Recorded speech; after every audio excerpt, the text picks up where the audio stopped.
आप सबों को जय मसीह की। आज की आराधना में प्रभु यीशु मसीह के नाम से मैं आप सबों का स्वागत करता हूं। आइए इससे पहले कि आज हम आराधना करें, वचन सुने, हम परमेश्वर से प्रार्थना करेंगे। हे पिता परमेश्वर, यीशु के नाम से आपके पास आते हैं, आपके नाम को धन्य कहते हैं। एक नए जीवन के लिए, नई परिस्थितियों के लिए हम आपको धन्यवाद देते हैं। हम सब पर दया कीजिए, यीशु अपने लहू से धोकर साफ शुद्ध कीजिए। हमारा पूरा ध्यान आपकी तरफ केंद्रित होने पाए, हम सब आपकी आवाज़ को सुन सकें, आत्म सच्चाई से हम सब आपकी आराधना कर सकें। प्रभु यीशु के नाम से मांगता हूँ, सुनो ग्रहण कर, आमीन। आप सभी को praise the Lord. Praise the Lord. एक दफ़े फिर से हम परमेश्वर का धन्यवाद देते हैं कि इस रीति से हम ऑनलाइन सर्विस में जुड़ सके, परमेश्वर की आराधना कर सकें।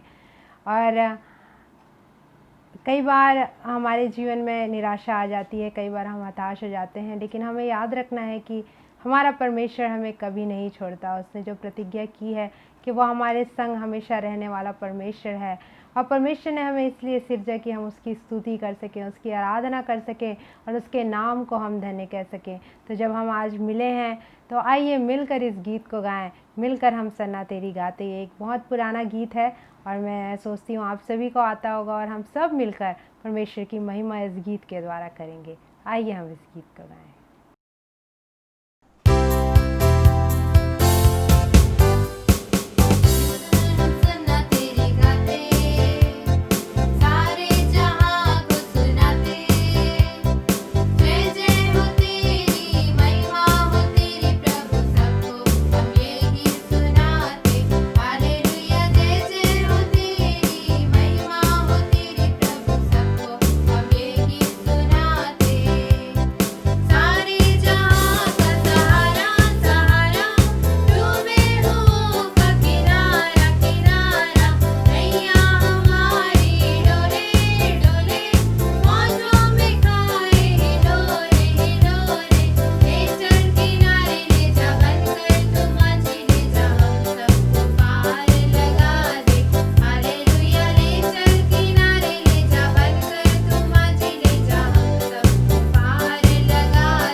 बाइबल में लिखा है कि यीशु मसीह शारोन का गुलाब है, वो भोर का तारा है, और लाखों में वो हमारा एक ही प्रिय मित्र है।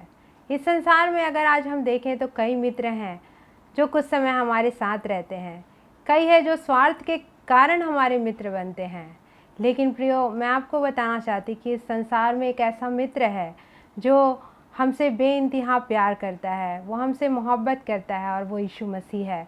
उसने हमारे लिए अपने प्राण को दे दिया ताकि हम उद्धार को प्राप्त कर पाएँ, और वो हमारा सच्चा मित्र है। आइए परमेश्वर की महिमा करें इस गीत को गाकर। मेरा एक ही मित्र यीशु, वो मेरा प्रिय है, वो मेरा सब कुछ है। यीशु मसीह हमारा सब कुछ है, और इस गीत के द्वारा हम परमेश्वर की महिमा करेंगे।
ये समय जो है वो आराधना का समय है। तो आइए हम सब उस जीवित परमेश्वर की आराधना करें।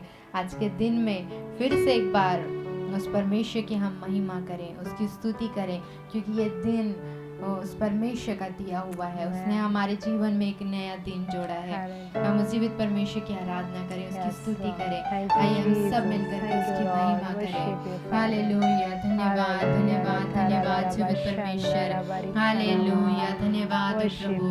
रीबाना शंतरलबा शिखिरले बेरियंतरलबा रियंतरलबा शखांदरलबा अरबाना मशखोरबाना यस्तरलबा रिकंद्रले बेरियंतरलबा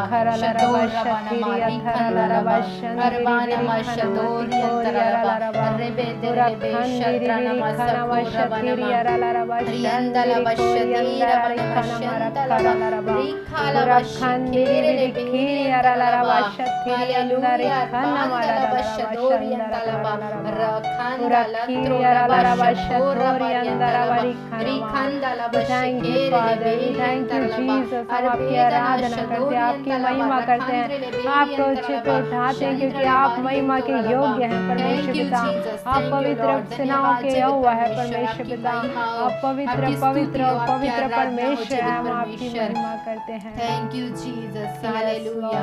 धन्यवाद प्रभु, आपकी महिमा हो धन्यवाद धन्यवाद धन्यवाद परमेश्वर पिता। थैंक यू लॉर्ड, धन्यवाद जीवित परमेश्वर, आपकी महिमा हो। भूमंडल का परमेश्वर, रचने वाला परमेश्वर, हालेलुया। काश आपकी महिमा का वर्णन करते हैं हालेलुया, धन्यवाद महान हम आपकी महिमा करते हैं खुदावंद। ये सृष्टि आपकी महिमा करती है परमेश्वर पिता।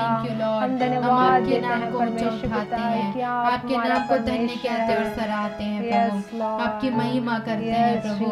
हालेलुया, धन्यवाद धन्यवाद जीवित परमेश्वर, आपकी महिमा हो प्रभु। आपकी स्तुति हमारे जीवन से आपको महिमा मिले प्रभु जी। आपका धन्यवाद प्रभु कि आप हमारे अंदर रह रहते हैं आप प्रभु, हमारा आप हमारे अंदर परमेश्वर वास खुदावन। करते हैं प्रभु Yes, जी, Lord। और हम आपका मंदिर है प्रभु, हम हाँ, आपका धन्यवाद परमेश्वर करते हैं पिता। प्रभु जी। Yes, Father। धन्यवाद जीवित धन्यवाद परमेश्वर, यीशु प्रभु यीशु मसीह आप धन्यवाद हमारे यीशु अंदर रहते मसीह। हैं। पवित्र Yes, आत्मा Lord। परमेश्वर आप Thank you, हमारे अंदर रहते हैं। Jesus। Yes, पिता Father। परमेश्वर आप हमारे Worship अंदर you, रहते Lord। हैं। हाँ, त्रिएक खुदावन। परमेश्वर आप हमारे आपको अंदर हम रहते हैं और सराहते वास हैं, करते आपको हैं धन्यवाद प्रभु। देते हम हैं, आपका परमेश्वर धन्यवाद पिता। करते हैं प्रभु जी। आपको ऊंचे थैंक पे यू उठाते लॉर्ड, हैं, थैंक यू खुदावन। जीसस। धन्यवाद आदि जीवित और अंत आप परमेश्वर, है, अल्फा और धन्यवाद ओमेगा आप महान है, परमेश्वर। पिता। हालेलुया। आप यहोवा ही रहे थैंक यू परमेश्वर लॉर्ड, पिता, थैंक यू आप यहोवा क्षमा जीसस। है। प्यार के हम आपको सागर धन्यवाद परमेश्वर, देते हम हैं। आपकी स्तुति करते हैं, आपकी Yes, महिमा Lord, करते हैं yes, प्रभु जी। Jesus, धन्यवाद thank you, जीवित Lord। परमेश्वर, आपका धन्यवाद प्रेम यीशु, अतुलनीय धन्यवाद। प्रेम है Yes, प्रभु। Lord। उस प्रेम की तुलना हम किसी से नहीं कर सकते हाँ, प्रभु प्रभु जी। जी। आपका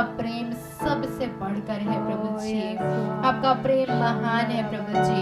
प्रेम की खातिर आपने Yes, अपने आप तक को Lord। नहीं रख छोड़ा प्रभु हाँ, जी, परमेश्वर। अपने आप को भी आपने हमारे लिए दे Yes, दिया प्रभु Lord, जी। yes, और उस Father। स्थिति में दिया प्रभु जब कोई हमसे प्रेम नहीं कर सकता, उस स्थिति में आपने अपने आप को हाँ, हमारे लिए दे परमेश्वर दिया। पिता, और yes, ऐसी Lord। स्थिति में भी आपने हमसे प्रेम किया। Yes, जब हम Father। पापी ही थे हाँ, प्रभु, जी। तब आप हमारे लिए कुर्बान हो गए प्रभु Yes, जी, Lord। और आपने हमसे प्रेम किया प्रभु। धन्यवाद यीशु। आपका धन्यवाद। हम जब धन्यवाद। क्रूस पर देखते हैं तो ही हम आपके प्रेम को देखते हैं Yes, प्रभु। Lord। वो आपका अद्भुत प्रेम, आपका महान प्रेम, आपका Yes। अतुलनीय प्रेम, हम हाँ, हृदय से प्रभु जी। धन्यवाद करते हैं हाँ, प्रभु खुदावन, आपका। आपकी और इस महिमा समय जब करते हैं। ऑनलाइन हम सब जुड़े हैं प्रभु, Yes। आपके प्रेम के लिए हम आपका धन्यवाद करते हैं। धन्यवाद, हृदय की गहराई से आज हम आपका धन्यवाद धन्यवाद देते हैं करते हैं प्रभु परमेश्वर। आपके प्रेम के आपको लिए। धन्यवाद थैंक यू देते हैं जीसस, खुदावन, थैंक यू इस लहू लॉर्ड। के लिए, आपका इस प्रेम बलिदान हमारे के लिए लिए। सबसे बढ़कर है हाँ, प्रभु प्रभु जी। जी। धन्यवाद हो प्रभु।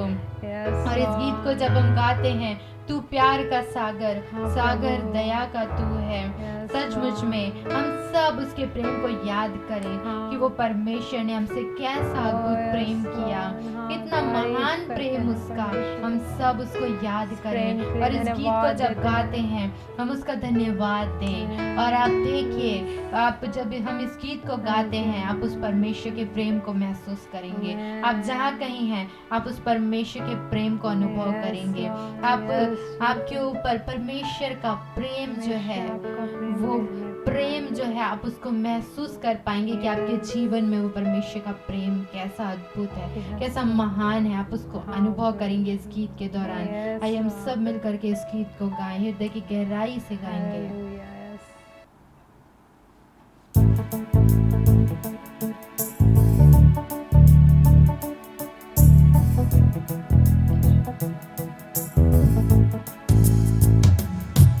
तू प्यार का सागर, सागर दया का तू है। तू प्यार का सागर,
हम आपकी परमेश्वर। महिमा आपका करते हैं, धन्यवाद खुदावंद, करते हैं, इस आपकी प्रेम स्तुति के लिए, इस करते हैं बलिदान प्रभु के लिए जी। जो आपने हमारे लिए धन्यवाद किया, जीवित परमेश्वर पिता, परमेश्वर, हम आपके आपकी प्रेम महिमा के लिए। करते हैं, परमेश्वर होने के पिता। बावजूद Yes, आपने Lord. मानव रूप धारण किया हाँ, प्रभु जी, परमेश्वर पिता। और आपके इसी प्यार का Yes, हम Lord. धन्यवाद करते हैं हाँ, प्रभु प्रभु जी। जी। इसी प्यार के लिए हम आपका धन्यवाद Yes, करते हैं जीवित yes, परमेश्वर। Father. Thank you, आपका प्रेम Jesus. अद्भुत है, अद्भुत महान प्रेम है के लिए प्रभु धन्यवाद, जी। हम परमेश्वर आपका पिता। धन्यवाद करते हैं आपके प्रभु उस जी। प्रेम के लिए जो धन्यवाद आपने जीवित परमेश्वर हमसे परमेश्वर। किया। हालेलुया। हम आपको थैंक यू धन्यवाद के उसके जीसस, बाद थैंक कुछ यू नहीं दे लॉर्ड। सकते, आपके परमेश्वर पिता। प्रेम की कोई हम गहराई धन्यवाद नहीं है की प्रभु भेंटें जी। आपको हम आपके चढ़ाते हैं, प्रेम को परमेश्वर। नाप नहीं सकते प्रभु जी। Yes, ऐसा Lord. गहरा आपका प्रेम है हाँ, प्रभु जी। और कोई ऊंचाई नहीं है प्रभु आपके प्रेम Yes, की। Lord. आपका प्रेम सबसे ऊंचा है प्रभु जी, Yes, सबसे Lord. महान Thank you, प्रेम, Jesus. अतुलनीय प्रेम प्रभु जी, Yes, जिसका हम Lord. बखान नहीं कर सकते। Amen. ऐसा आपका महान प्रेम प्रभु। Yes, हम आपका धन्यवाद करते हैं प्रभु धन्यवाद, जी। इस यीशु। समय जितने ऑनलाइन जुड़े हैं धन्यवाद, प्रभु, आपके हाथों में एक एक को सौंपते हैं प्रभु Yes, जी। Lord.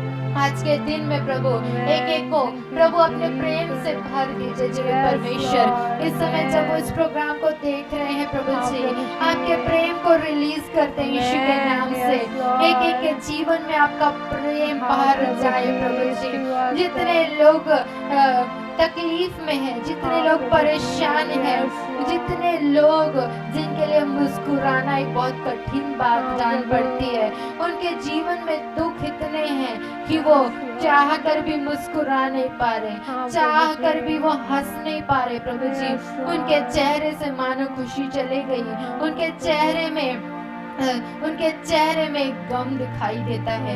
ऐसे लोगों के लिए इस समय विनती और प्रार्थना करते हैं प्रभु जी। इसी समय छू लीजिए प्रभु जी, एक एक को स्पर्श करिए प्रभु जी। वो महान प्रेम आपका जो अतुलनीय है, वो इसी समय उनके जीवन में उतर जाए। ऐसा प्रेम प्रभु उनके जीवन में भर जाए यीशु के नाम से, और वो प्रेम को महसूस करें, और उस प्रेम को महसूस करें जो प्रभु यीशु मसीह आपने हमसे किया। और कलवरी के क्रूस पर आपके जिस प्रेम को हम देखते हैं प्रभु, आपके कुर्बानी को हम जो देखते हैं, वही प्रेम जो आपने हमसे किया, अनकंडीशनल लव, उसको हम रिलीज करते हैं उनके जीवन में यीशु के नाम से। उनके जीवन में आपका प्रेम भर जाए प्रभु जी, उनको कभी प्रेम की कमी ना महसूस हो प्रभु जी, और वो उनके जीवन में एक खुशी आ जाए, एक आनंद आ जाए, वो भर जाए प्रभु आपके आनंद से प्रभु जी। और कितनी भी विपरीत परिस्थिति उनके जीवन में आ जाए, लेकिन वो हमेशा हंसते और मुस्कुराते रहे, क्योंकि आपका आनंद ही हमारी ताकत है प्रभु। आपका वचन कहता है आपका आनंद हमारी ताकत है। हम कहीं भी हो, हम किसी भी परिस्थिति में हो, आपका आनंद हमें ताकत देता है। वो हमारे लिए एक ताकत के जैसे है प्रभु। हम आपका धन्यवाद करते हैं और एक लोगों को आपके हाथों में सौंपते हैं प्रभु जी। अपने आनंद से आप भर दीजिए, अपनी शांति से आप भर दीजिए प्रभु जी, कि वो हमेशा आनंदित रहे, हर परिस्थिति में आनंदित रहे प्रभु जी, और आपकी महिमा उनके जीवन के द्वारा से होने पाए। और एक हंसी को, एक खुशी को जो शैतान ने चुरा लिया है लोगों के जीवन से, वो हर प्रकार की ऐसी शैतानिक शक्तियों को आज्ञा देते हैं लोगों को छोड़ करके इसी समय चली जाए, दूर हो यीशु के नाम से इसी समय।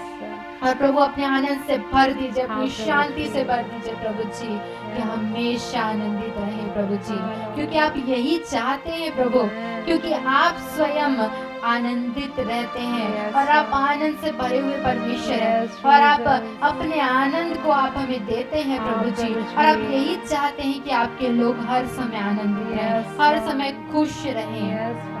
और जब हम हंसते हैं, जब हम मुस्कुराते हैं, जब हम खुश होते हैं, तब आप भी आनंदित होते हैं प्रभु जी, तब आप भी खुश होते हैं प्रभु, क्योंकि आप हमेशा मनुष्यों को ऐसे ही देखना चाहते हैं प्रभु जी, क्योंकि आप हमसे प्रेम करते हैं। आप हमारे पिता हैं प्रभु जी, और आप हमेशा हमारे साथ हैं, एक पिता की तरह आप हमारे साथ हैं। आप हमारे पिता हैं प्रभु जी। हाँ प्रभु जी, हम कभी अकेले नहीं हैं, Yes, हम Lord. अनाथ नहीं हाँ, हैं, परमेश्वर लेकिन पिता। आप हमारे पिता हैं Yes, और आप हम Lord. में रहते हैं प्रभु जी। Yes, आप Father. हमारे अंदर रहते हैं और एक पिता की तरह आप हमेशा हमारे साथ हैं प्रभु। Thank you, Jesus. हम आपका धन्यवाद Thank you, करते हैं Father. Prabhu ji. Thank you, Holy कभी नहीं Spirit. छोड़ते प्रभु आप हाँ, हमें, परमेश्वर चाहे दुनिया पिता। के लोग छोड़ दें, चाहे सब त्याग दे तो Yes, त्याग दें, Lord. पर आप हमें कभी नहीं हाँ, छोड़ते, प्रभु। आप हमें कभी नहीं त्यागते हाँ, प्रभु प्रभु जी। जी। आप हमारे पिता हैं प्रभु, हम Yes, आपका Lord. धन्यवाद करते हैं। हम आपसे धन्यवाद प्रेम करते हैं, प्रभु, परमेश्वर पिता। आपके प्रेम के लिए धन्यवाद Yes. प्रभु जी। Thank Thank you you, lord, Jesus. Thank you Thank you, Jesus. Father. और प्रभु, और आज हम भी आपसे कहते हैं प्रभु कि हम हाँ, भी प्रभु। आपसे प्रेम करते हैं Yes, प्रभु Lord. जी। हाँ, प्रभु जी। हम आपसे प्रेम हम करते हैं आपसे प्रभु प्रेम जी। करते हैं, हम जब परमेश्वर तक पिता। जिए प्रभु, हम आपसे प्रेम Yes, करते रहे प्रभु Lord. जी। हाँ, प्रभु। हम अपने जीवन के अंतिम सांस तक प्रभु हाँ, खुदा। हम आपसे प्रेम करते Yes, रहे प्रभु जी। Lord. Yes, आपका प्रेम Jesus. हम में बना रहे प्रभु जी। Amen. आपका यही अगापे प्रेम, आपका अतुलनीय हाँ, प्रेम प्रभु। वो हमारे जीवन में बना रहे, Yes, Lord. हमेशा बना रहे Thank प्रभु, you, Jesus. कभी कम ना होने पाए हाँ, प्रभु प्रभु जी। जी। ऐसे ध्यान अनुग्रह करिए अनुग्रह प्रभु, करिए। एक एक लोगों को जितने ऑनलाइन जुड़े हर एक को आपके हाथों में सौंपते हैं। हाँ, प्रभु जी। हर एक की सहायता करिए, हर एक को Yes, आशीषित Lord. करिए, हाँ, परमेश्वर हर एक पिता। के अंदर आपका प्रेम बना रहे प्रभु Yes, जी। Lord. हर बातों में हम आपका धन्यवाद करते हैं प्रभु। आगे के सारे समय को आपके हाथों में सौंपते हैं, एक एक लोगों के जीवन को आपके हाथों में सौंपते हैं प्रभु जी। और आज के वचन के द्वारा आप हम सबसे बोलिएगा और बातचीत करिएगा प्रभु, कि आपकी महिमा हम फिर से एक बार आज कर सके। Yes, Lord. फिर से एक बार प्रभु, हर एक विनती को आपके हाथों में सौंपते हुए इस छोटी सी विनती को प्रभु यीशु मसीह के नाम से मांगते हैं, आमीन। जो संदेश आज मैं बताने जा रहा हूँ उसका शीर्षक है परिस्थिति, परिस्थितियाँ, सर्कमस्टेंसेस या वातावरण ऐसा कह सकते हैं। बाइबल में ऐसे बहुत सारे लोगों का वर्णन है जिन्होंने विपरीत परिस्थितियों का सामना किया। देखिए, हमारे जीवन में कई बार सुख की स्थितियाँ रहती हैं या दुख की स्थितियाँ रहती हैं, पर सबसे बड़ी बात उसमें यह है कि ऐसी परिस्थितियों में परमेश्वर हमारे लिए क्या करना चाहता है, और एक और बड़ी बात है कि हम क्या करते हैं, हमारी प्रतिक्रिया कैसी होती है। आज सब तरफ भय का वातावरण है, विशेषकर कोरोना वायरस का डर सब तरफ फैला हुआ है। और यदि आपके मोहल्ले में किसी को हो गया है, आपके पड़ोसी को हो गया है, तो एक भय का विचार आता है, मेरा क्या होगा। और यदि घर के ही किसी सदस्य को हो गया है, तब तो हो सकता है कि काफ़ी ज़्यादा डर आ सकता है आपके अंदर। लेकिन हम परमेश्वर के वचन पे ध्यान देंगे कि परमेश्वर हमें ऐसी स्थिति में क्या सिखाना चाहता है। वैसे परिस्थितियाँ डर की होती हैं, जैसे भविष्य का डर है, क्या होगा मेरी नौकरी का, मेरे पढ़ाई का, मेरे बिजनेस का, जबकि सब कुछ बंद है, पहले जैसी स्थितियाँ नहीं रह गईं। कई प्रकार के विचार आ सकते हैं।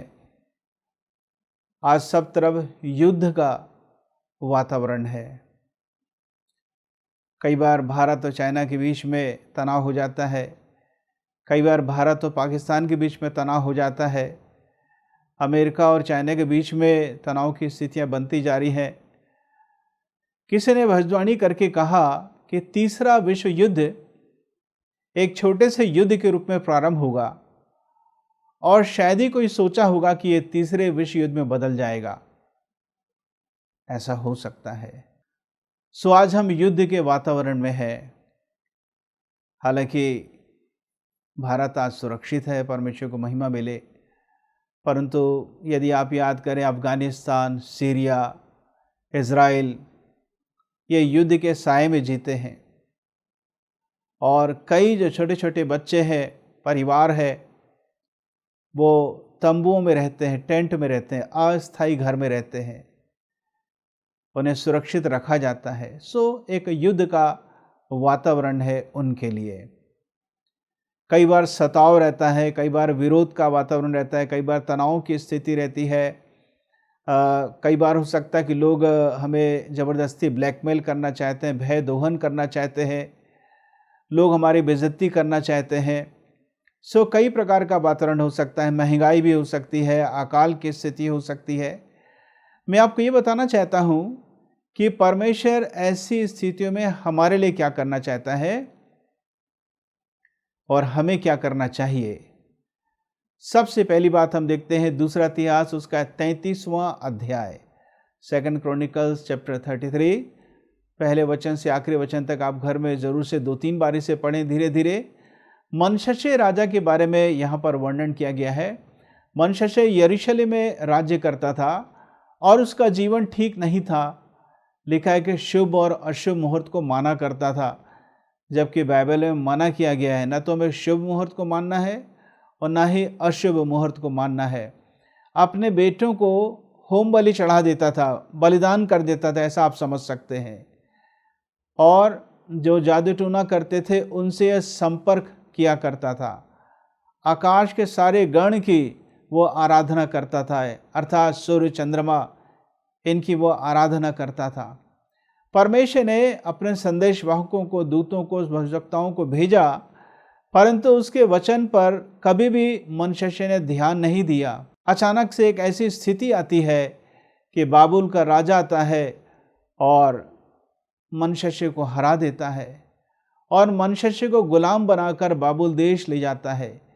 पीतल की बेड़ियों में उसे जकड़ा गया। जरा सोचिए उसे कैसे लग रहा होगा, बहुत बेइज्जती लग रही होगी। लेकिन एक आश्चर्य की बात यह है जो मुझे बहुत अच्छी लगती है, दुख में पड़कर ऐसे वातावरण में रहकर मनश्शे मन फिराता है और अपना जीवन परमेश्वर के हाथ में सौंप देता है। परमेश्वर पर विश्वास करता है, प्रार्थना करना शुरू करता है, नम्र और दीन हो जाता है। और तब बाइबल में लिखा है कि परमेश्वर प्रसन्न होकर उसकी प्रार्थना को सुन लेता है और वो बाबुल से लौटाया जाता है, अर्थात वो वापस भेजा जाता है और फिर से उसका राज उसको वापस मिल जाता है। क्या ये चमत्कार नहीं था? परमेश्वर कई बार विपरीत परिस्थितियों को एक सांचे के मशीन के समान इस्तेमाल करता है। परमेश्वर कई बार परिस्थितियों को मोल्डिंग मशीन के समान इस्तेमाल करता है। आपने देखा होगा कि दुनिया में जब कई प्रकार के सामान बनते, चाहे वह लोहे के हैं या फिर प्लास्टिक के हैं, उसका एक सांचा होता है, उसमें रॉ मटेरियल भरा जाता है और तब फिर उसका एक आकार आ जाता है। ऐसे ही परमेश्वर कई बार परिस्थितियों को इस्तेमाल करता है ताकि हम एक नए स्वभाव में ढल सके, एक नया आकार हमें मिल सके।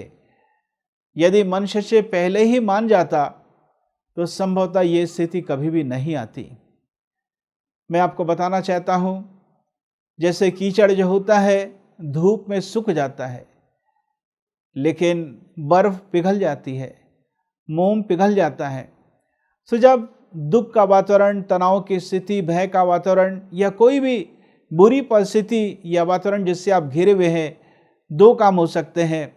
या तो आप परमेश्वर की तरफ मुड़ सकते हैं या परमेश्वर से काफ़ी दूर जा सकते हैं। या तो अच्छा निर्णय ले सकते हैं या खराब निर्णय ले सकते हैं। यिर्मयाह की पुस्तक में 38 अध्याय में राजा सिदकिय्याह के बारे में लिखा हुआ है कि परमेश्वर बार बार यिर्मयाह नबी को भेजकर सिदकिय्याह को चेतावनी देता था, लेकिन सिदकिय्याह कभी नहीं मानता था। एक बार फिर से यिर्मयाह को बुलाता है। यिर्मयाह कहता है, सिदकिय्याह, जो मैं तुझसे कहता हूँ सिदकिय्याह राजा, उसे तो परमेश्वर का वचन समझकर मान ले, यहाँ से बाहर निकल, अपने आप को बाबुल के राजा के हाथों में समर्पित कर दे, और जब तू ऐसा करेगा तब तू सुरक्षित बच जाएगा। प्रियो, मैं कहना चाहता हूँ, सिदकिय्याह ने इस बात को नहीं माना। पूछता जरूर था, वचन जान लेता था प्रभु की मर्जी क्या है, क्योंकि बाबुल देश के राजा ने यरूशलेम को घेर के रखा था। एक भय का वातावरण था, तनाव की स्थिति थी, युद्ध का वातावरण था। ऐसे समय में भी परमेश्वर ने यिर्मयाह को इस्तेमाल किया, लेकिन अफसोस की बात, सिदकिय्याह ने बात को नहीं माना। तो क्या हुआ? बाबुल का राजा उसको गिरफ्तार करके ले गया। ये तो भागने की कोशिश किया, लेकिन फिर भी उसके सैनिक आकर इसको पकड़ लिए और उसके ही आंखों के सामने सिदकिय्याह के बच्चों को ख़त्म किया गया और आखिर में सिदकिय्याह की दोनों आंखें फोड़ दी गईं। पीतल की बेड़ियों में जकड़कर उसे बाबुल देश ले जाया गया। देखिए, मनशशे मान गया, सिदकिय्याह नहीं माना। इसलिए मैंने कहा कि कीचड़ तो सूख जाता है, लेकिन मोह में बर्फ पिघल जाती है। आपके जीवन में जिस भी प्रकार का वातावरण है, उसका रिजल्ट, उसका परिणाम इस बात पर निर्भर करता है कि आप किस प्रकार का एक्शन लेते हैं, आपकी प्रतिक्रियाएं किस प्रकार की होती हैं। आप अच्छा निर्णय लेते हैं या खराब निर्णय लेते हैं। सो मैंने आपको बताया कि परमेश्वर परिस्थितियों को एज ए मोल्डिंग मशीन के रूप में इस्तेमाल कर सकता है। दूसरी बात, परमेश्वर कई बार परिस्थितियों को हमें सिखाने के लिए इस्तेमाल करता है। मेरे कहने का मतलब ये नहीं कि बीमारी आपको सिखाएगी, नहीं, बीमारी तो शैतान की ओर से आती है और बीमारी इसलिए भी आ जाती है क्योंकि हम स्वास्थ्य के नियमों को तोड़ देते हैं। ये भी कारण है। सबसे अच्छा शिक्षक परमेश्वर स्वयं है। पिता परमेश्वर सिखाते हैं, प्रभु यीशु सिखाते हैं और पवित्र आत्मा सिखाते हैं। परमेश्वर के लोग हमें सिखाते हैं, हम अपनी गलतियों से सीखते हैं, सृष्टि के द्वारा सीखते हैं, किसी के भी द्वारा हम सीख सकते हैं। सो परमेश्वर कई बार ऐसी परिस्थितियों को इसलिए आने की अनुमति देता है, या हम गलती करके स्वयं ऐसे परिस्थितियों में पड़ जाते हैं, घिर जाते हैं, और तब हम एहसास करते हैं कि मुझे क्या करना चाहिए था और मुझे क्या करना चाहिए इस वक्त। तीसरी बात, परमेश्वर कई बार परिस्थितियों को अपनी महिमा के लिए इस्तेमाल करना चाहता है। जब मिस्र देश से तमाम इजरायली मूसा के नेतृत्व में निकले कनान देश जाने के लिए और लाल समुद्र पहुंचे ही थे कि पीछे मिस्र की सेना आ गई, बहुत ढेर सारे सैनिक आ गए। अब वो दोनों तरफ से फंस चुके थे। लिखा है कि डर गए और चिल्लाने लगे तमाम इजरायली। एक भय का वातावरण आ गया। तो परमेश्वर ने क्या कहा मूसा के द्वारा? परमेश्वर ने कहा मूसा के द्वारा, चुपचाप रहो, डरो मत, मैं एक बड़ा काम करूंगा और मेरे नाम की महिमा होगी। परमेश्वर ने लाल समुद्र को दो भाग कर दिया। वहां कोई इंजीनियर नहीं था, कोई मशीन नहीं थी, कोई सुविधा नहीं थी, परंतु परमेश्वर ने आश्चर्य कर्म किया। जब परमेश्वर आश्चर्य कर्म करना चाहता है या परमेश्वर आश्चर्य कर्म जब करता है, उसे आपके मेरे समान की जरूरत नहीं है। वो अपने आप से कर सकता है, अपने आप में सामर्थ्य है। हाँ, परमेश्वर कुछ एक तैयारी करने के लिए कह सकता है, पर आखिरकार आश्चर्य कर्म तो परमेश्वर के द्वारा ही होता है। सो कई बार परिस्थितियां जितनी विकराल होती हैं, भयावह होती हैं, उससे कहीं ज्यादा बढ़कर परमेश्वर की महिमा वहां पर होती है। चौथी बात, परमेश्वर कई बार ऐसी परिस्थितियों को आने के लिए इसलिए अनुमति देता है, या हम स्वयं गलती करके परिस्थितियों से घिर जाते हैं और तब परमेश्वर अपनी योजना को प्रकट करता है। परमेश्वर बताता है। यदि आप पढ़ेंगे दूसरा राजा 6वें अध्याय में पढ़ेंगे, 2 किंग्स चैप्टर 6, एलीशा वहां पर था और आराम का राजा जब प्लान बनाता था कि मैं इज़राइल पर आक्रमण करूंगा अमुक अमुक स्थान पर या एक विशेष स्थान पर, तो एलीशा को परमेश्वर बता देता था और एलीशा इज़राइल के राजा को बता दिया करता था।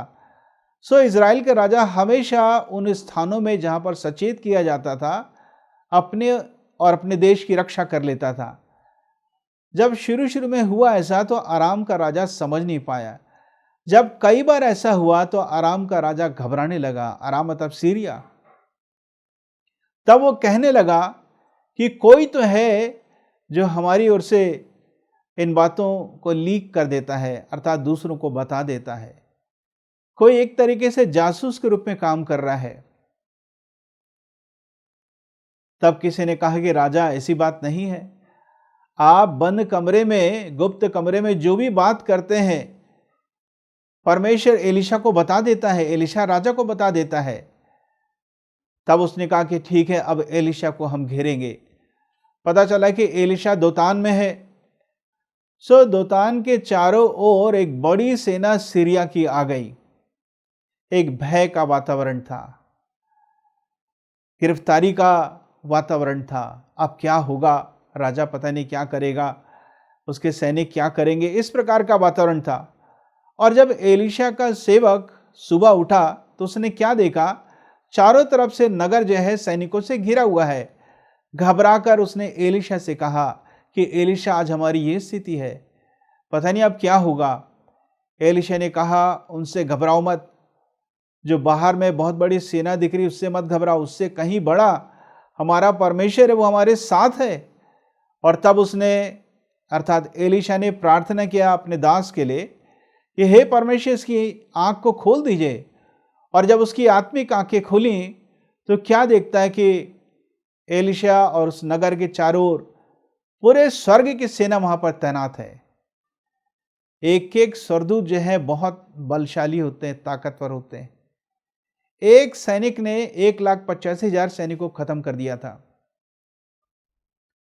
और मैंने ऐसा सुना है कि सैनिकों का जो कद होता है, जो हाइट होती है, काफी ज्यादा होती है।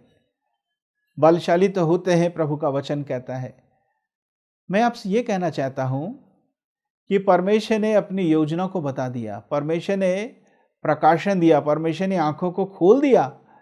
तब पता चला कि हम अकेले नहीं हैं, स्वर्ग की सेना आज हमारे चारों तरफ है। कब पता चला एलीशा के सेवक को, जब वो विपरीत परिस्थितियों में चला गया। एक भय का वातावरण जब शत्रुओं की सेना से घिर चुका था। कई बार हमें कई बातों का एहसास उस समय होता है जब हम विपरीत परिस्थितियों में पड़ जाते हैं। दूसरा कुरिन्थियों पहला अध्याय 8 से 10 पद के बीच में लिखा है,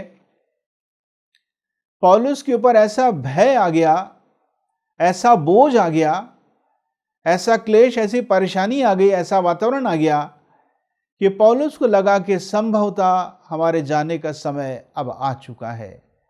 ऐसा लगा जैसे अब हम खत्म हो जाएंगे, लेकिन वे लोग खत्म नहीं हुए, परमेश्वर ने उनको बचा के रखा। इसलिए पौलुस कहता है कि जो लोग परमेश्वर से प्रेम रखते हैं, सारी बातें मिलकर भलाई को ही उत्पन्न करती हैं। और पौलुस के जीवन में भलाई ही हुई। सबसे पहली भलाई ये हुई, उसको प्रकाशन मिला, रेवलेशन मिला। जितना ज़्यादा आप दुख तकलीफ परेशानी झेलेंगे, सामना करेंगे, आपको प्रकाशन मिलेगा। मेरे कहने का ये मतलब नहीं कि प्रकाशन प्राप्त करने के लिए दुखों को झेलना ही पड़ेगा, ऐसा नहीं। परमेश्वर यदि प्रकाशन देना चाहे तो कभी भी आपको दे सकते हैं, कभी भी अच्छी स्थितियों में भी आपको प्रकाशन मिल सकता है।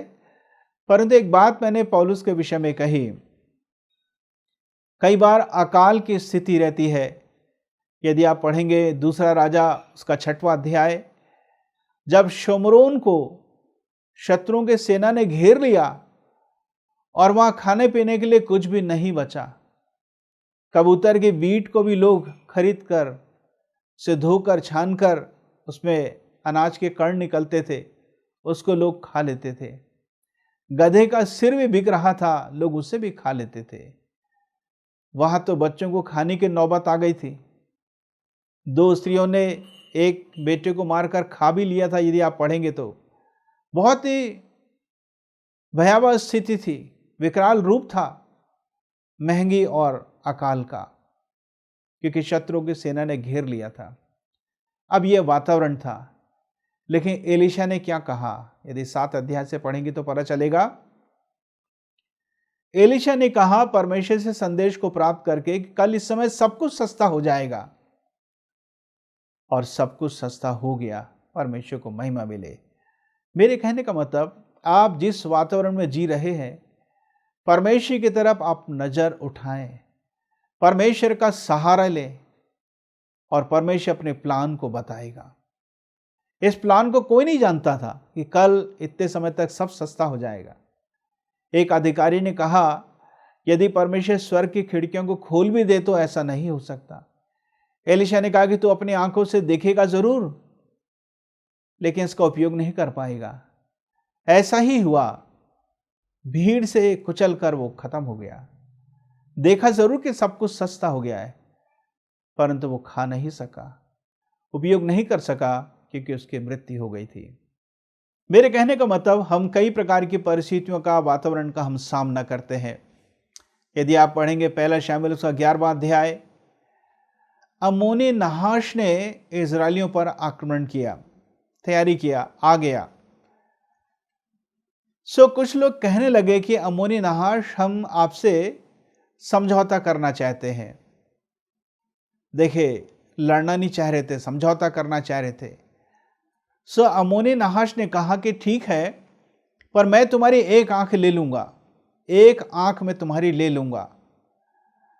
यही बात जब बताई गई शाऊल को, नए नए राजा नियुक्त हुआ था, वो सब लोग तो रो रहे थे, लेकिन ये बात जब शाऊल को पता चलती है तो शाऊल पवित्र आत्मा से परिपूर्ण हो जाता है। एक तनाव की स्थिति थी, लेकिन शाऊल पवित्र आत्मा से भर गया।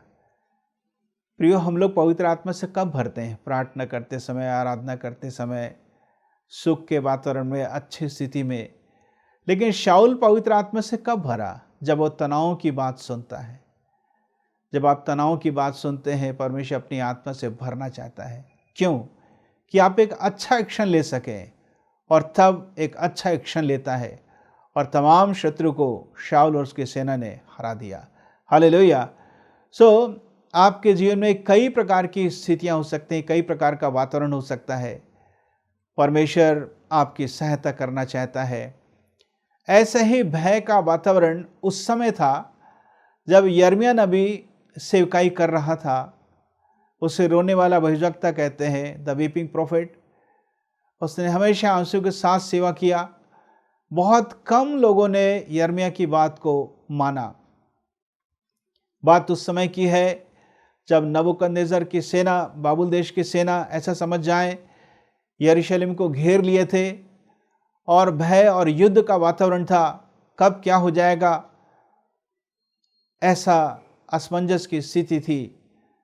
कई लोग सोचते थे कि परमेश्वर छुटकारा देगा, जैसे अब तक के इतिहास में परमेश्वर ने शत्रुओं को हराया, इसी तरीके से परमेश्वर हरा देगा। लेकिन परमेश्वर की योजना उस समय ऐसी नहीं थी। योजना ये थी कि बाबुल देश के जो राजा हैं, अधिकारी हैं, वो प्रबल हो जाएंगे यहूदा पर, और वहाँ के लोगों को बंधुआई में लेकर चले जाएंगे, और बाबुल देश में परमेश्वर अपने लोगों को बहुत बढ़ाएगा, बड़ी आशीष देगा। ये परमेश्वर की योजना थी। क्योंकि यहूदी लोगों ने सबत डे नहीं माना, विश्रामवार को पवित्र नहीं माना, तो परमेश्वर ने कहा कि 70 साल तक अब खेत जो है उजाड़ पड़ा रहेगा, विश्राम करता रहेगा। मैं आपसे ये कहना चाहता हूं, ऐसे समय में एबेद-मेलेक एक कूशी था। यदि आप यिर्मयाह 39 अध्याय को पढ़ें ध्यान से, यिर्मयाह 39 चैप्टर को, 38 को भी पढ़ें, तो पता चलेगा कि यिर्मयाह को दलदल के कुएं में ढकेल दिया गया था। एबेद-मेलेक राजा के पास आकर विनती करता है कि राजा, यिर्मयाह तो बहुत अच्छा काम करता है, नगर में रोटी खत्म हो गई है, वहां उसे फेंक दिया गया है, वो तो वहीं भूखे मर जाएगा। राजा ने कहा कि ठीक है, तुम लोगों को लेकर जाओ और उसे बाहर निकालो। यिर्मयाह को बाहर निकाला गया। यिर्मयाह कहता है, जब वो पहरे के आंगन में कैद में था, तो परमेश्वर का वचन, एक प्रकाशन, एक भविष्यवाणी एबेद-मेलेक के विषय में परमेश्वर यिर्मयाह को देता है, और वो ये थी कि एबेद-मेलेक, तुम्हें डरने की आवश्यकता नहीं है। तुम जिन जिन मनुष्यों से डरते हो उनके हाथ में तुम नहीं किए जाओगे, मैं तुम्हें बचाऊंगा। एक ही बात, क्योंकि तुमने परमेश्वर पर भरोसा रखा है। एबेद-मेलेक बचाया गया क्योंकि उसने परमेश्वर पर भरोसा रखा। सबसे पहली बात मैं कहना चाहता हूं, आपके जीवन में जिस भी प्रकार का वातावरण है, सबसे पहली बात, परमेश्वर पर विश्वास करें, परमेश्वर पर भरोसा करें, परमेश्वर को अपने जीवन का मालिक बनाए, सहायक बनाए, सब कुछ बनाए अपने जीवन का, वह आपको संभाल सकता है। जब परमेश्वर आकाश पृथ्वी तारों को संभाल सकता है तो आपको मुझको तो संभाल ही सकता है। और हम शून्य से भी कम ठहरे,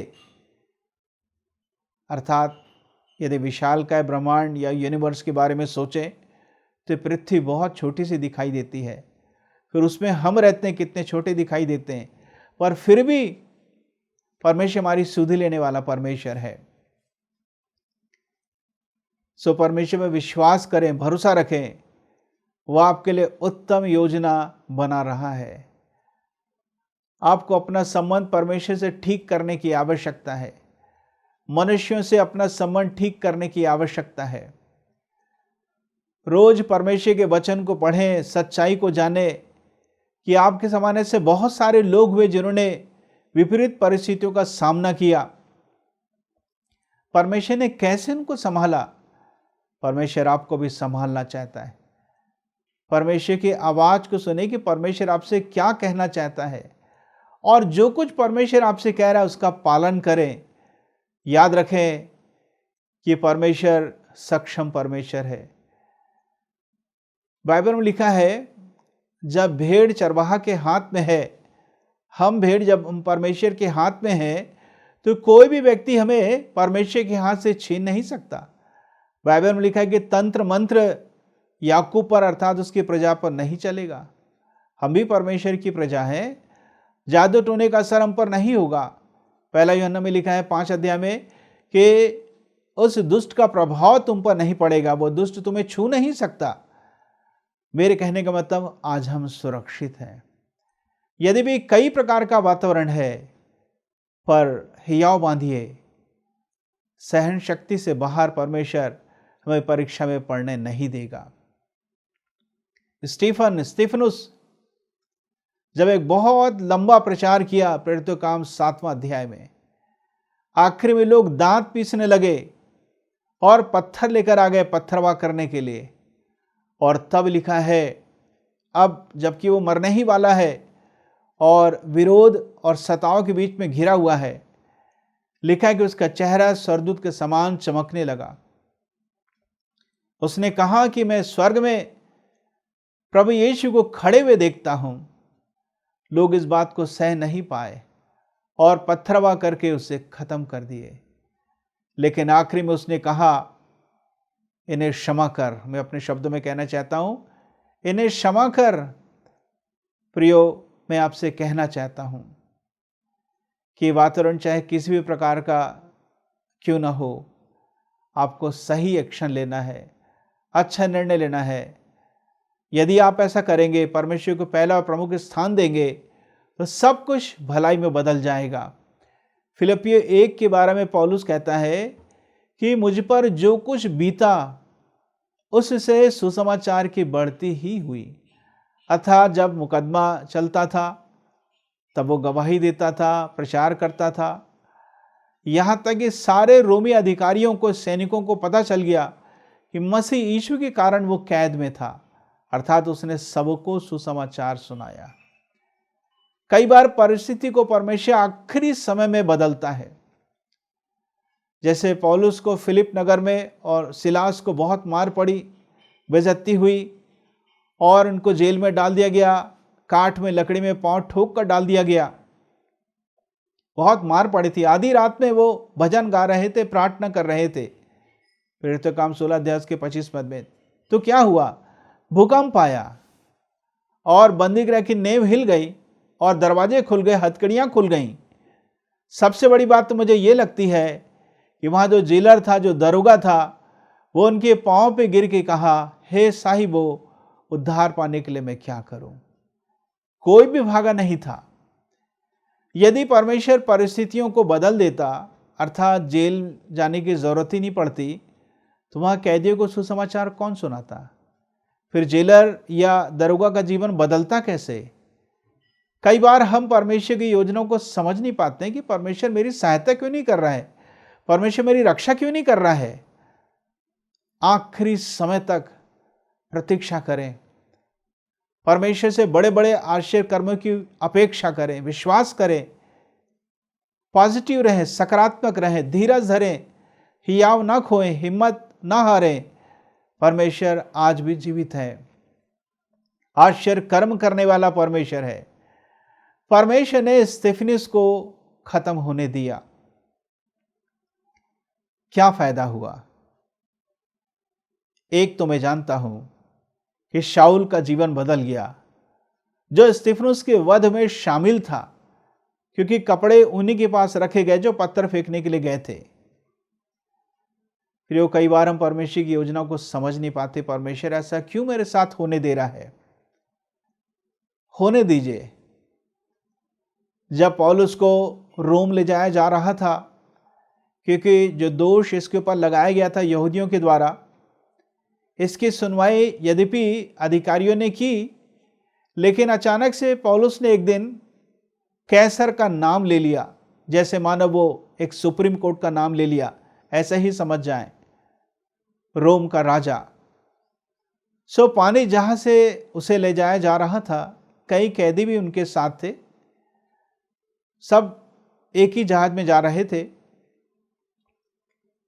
यद्यपि पौलुस ने मना किया कि आगे मुझे खतरा का आभास हो रहा है, परंतु मल्लाह की बातों को, नाविकों की बातों को ज़्यादा प्राथमिकता दी गई, और इस तरीके से वो लोग एक यूरकुलिन नाम के आंधी में फंस गए। और ऐसा हुआ कि बहुत दिनों तक न सूरज दिख रहा था, न चंद्रमा दिख रहा था, लोग खाना बंद कर दिए थे, ये स्थिति आ गई थी। लेकिन बाद में परमेश्वर ने दर्शन देकर कहा पौलुस को कि कोई खत्म नहीं होगा, और ऐसा ही हुआ। यद्यपि जहाज तो टूट गया, टुकड़े टुकड़े हो गए, और एक द्वीप में जाकर वो शरण लेते हैं, और उस द्वीप में पौलुस प्रचार करता है। वहाँ जो बीमार रहते हैं प्रार्थना करके ठीक कर देता है। तो क्या हुआ? लोगों ने आश्चर्य कर्म को देखा, लोगों ने सुसमाचार को सुना। इसलिए तो पौलुस कहता है कि मुझ पर जो कुछ बीता उससे सुसमाचार की बढ़ती हुई। इसलिए आपके साथ जो कुछ हो रहा है होने दीजिए। इसका मतलब ये नहीं कि आप अपनी सुरक्षा ना करें, आप अपनी सुरक्षा करें। जो भी बुद्धिमानी की बात है, जो कुछ उचित बात है, जो कुछ आपके अधिकार की बात है, ज़रूर से करें। पर फिर भी इतना सब होने के और करने के बावजूद भी हमारा कोई नियंत्रण परिस्थितियों में नहीं रहता है। लेकिन प्रियो, परमेश्वर को सौंप दीजिए, वो आपको संभालना चाहता है। एक और वातावरण रहता है, वो है बीमारी का वातावरण। बीमारी हो सकता, बीमारी 3rd या 4th स्टेज में है। हो सकता डॉक्टर्स ने आपको कह दिया होगा कि अब आप कभी ठीक नहीं हो सकते, जिंदगी भर आपको दवाई खाने की ज़रूरत है। प्रियो, मैं कहना चाहता हूँ, आज से 2000 साल पहले प्रभु यीशु आपके मेरे लिए क्रूस पर चढ़ाए गए, ताकि हम श्राप से और पापों से मुक्ति को प्राप्त कर सकें। यीशु के मार खाए जाने से हम ठीक हो चुके हैं। पहला पत्र 2 अध्याय में लिखा हुआ है। आपसे मैं कहना चाहता हूं, बाइबल निकालकर उन अध्यायों को पढ़ें जहां पर प्रभु यीशु ने आश्चर्य कर्म किया। वे बीमार और रोगी व्यक्ति जो जन्म से ही अंधे थे, लंगड़े थे, कैसे ठीक हो गए। मृतक व्यक्ति कैसे जिलाए गए। आपको भी परमेश्वर ठीक करना चाहता है। शरीर का वह अंग जो मर चुका है, काम करना बंद कर चुका है, वो फिर से उसमें जीवन आ जाएगा। आप भले चंगे स्वस्थ हो जाएंगे। एक कष्ट के, भय के वातावरण में परमेश्वर जीवन का संचार करना चाहता है। प्रभु यीशु ने कहा, मार्ग, सत्य और जीवन मैं ही हूँ। वो जीवन देने आया है।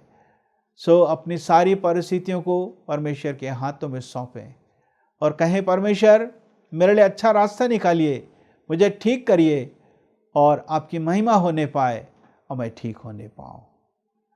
इस संदेश के द्वारा परमेश्वर आप सबों को बड़ी आशीष दे। आइए हम प्रार्थना करेंगे।